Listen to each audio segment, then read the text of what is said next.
Hey guys, Zar here. Hope all is well. Happy Tuesday to you. 9:29 a.m. May 21st. NASDAQ in free fall. Let's take a look at the three sisters here. We're just coming in towards the opening. This is the NASDAQ, S&P, and Dow, of course. 1 minute, three sisters with volume weighted average price. You'll notice I repeat the same things pretty much every day, and that's because in my brain and in my mind I'm doing the same things every day. A creature of habit and a creature of ritual. I wasn't always like that.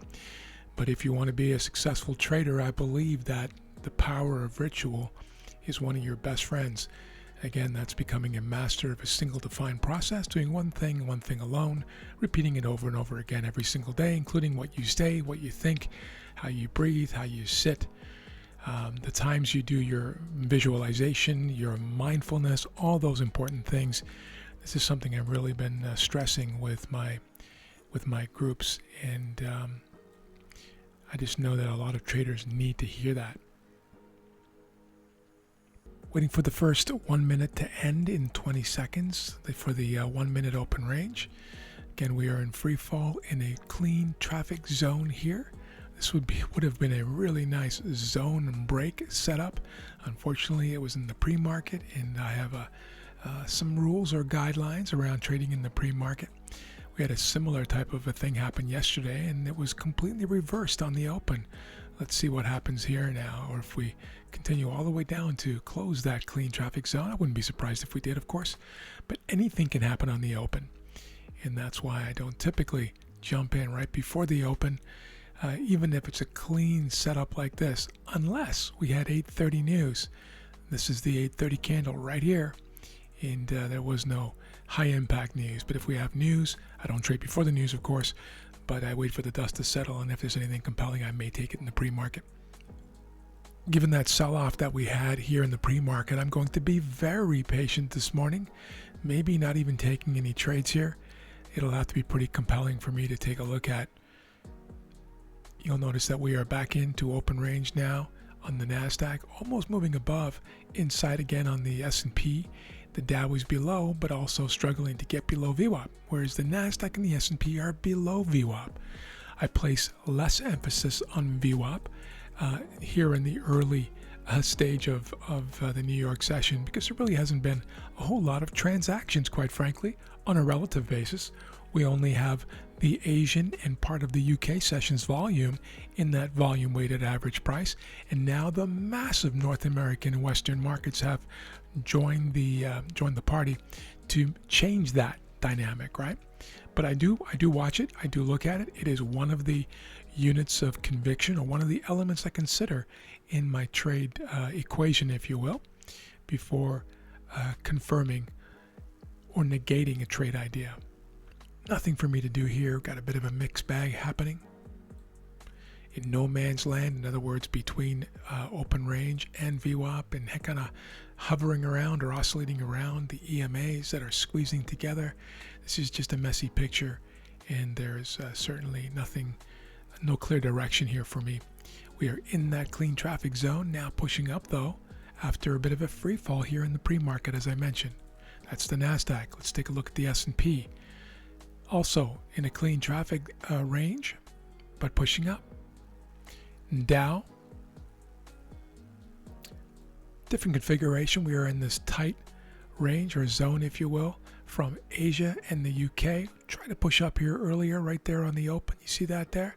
And then reversed down. This could be an interesting situation. If we break this zone down here, things might get interesting on the short side. For the Dow, that also might help the picture, or help clarify the picture for the NASDAQ as well. We'll see.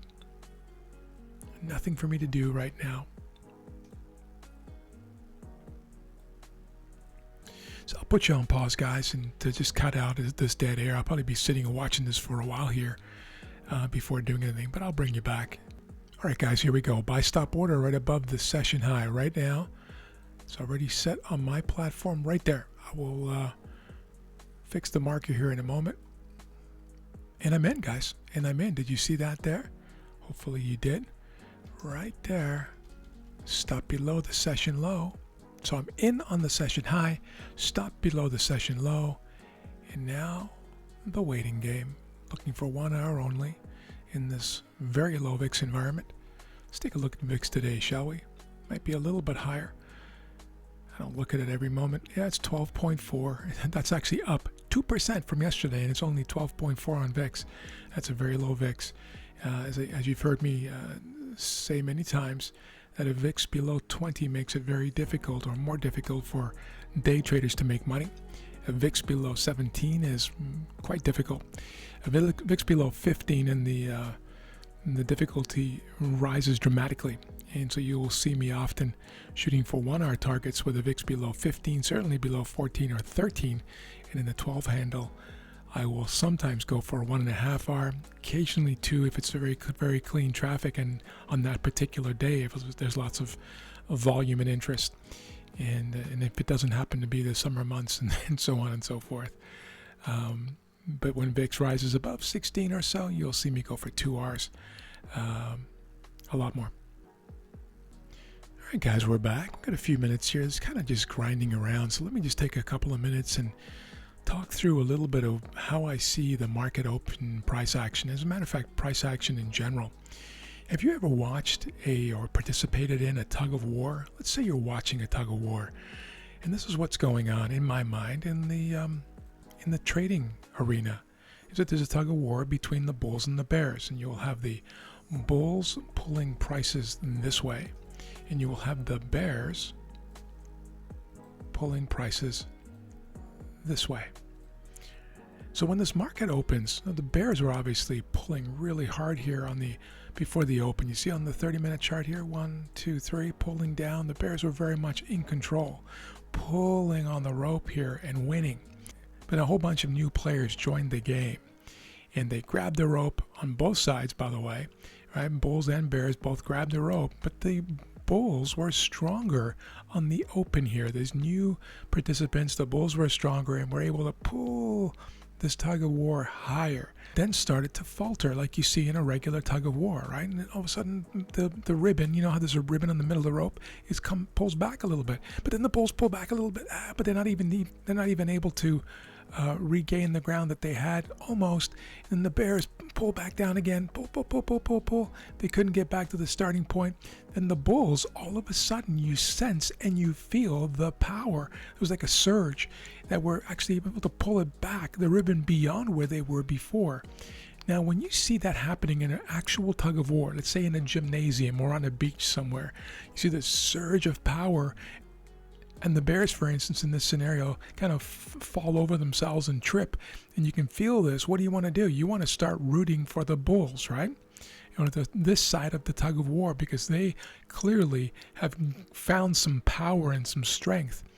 And then, as is often the case, they don't just rip right through. Sometimes they do, and that's a win, right?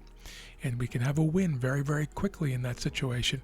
But sometimes the bears get a little bit of strength as the bulls weaken a little bit, pulls the ribbon back, and the bulls regain some strength again and begin to pull, and then take the ribbon beyond where they were before even, right? And that's what we're seeing here. This tug of war between the bulls and the bears. And what I like to do, and you'll see this very often in my market open place, is to let the bulls and the bears play it out for a while and get a feel or a sense for which team is stronger, which team seems to have the most strength. Now sometimes they can get a little tricky.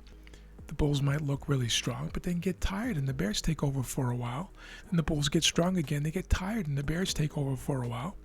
But when you're watching these two teams, you're watching them interact, you're watching the way the rope moves and the ribbon moves across the starting point, you can kind of get a sense sometimes which team is stronger, which one feels stronger, which one has the greatest amount of power behind their surge moves or their impulse moves when they make a move. Right now, I'm feeling like it's the bulls, right? There's this strong move, kind of a weaker bearish move. Strong move, kind of a weaker bearish pullback. Ideally, there's a stronger move again if the bulls still have enough power and enough strength to pull this thing further over to the finish line. And in order to win this tug of war, for me, they need to reach here with the ribbon. I don't know if they can do that, but I'm certainly going to be rooting for them. And there it is, guys. Finally, it took a while.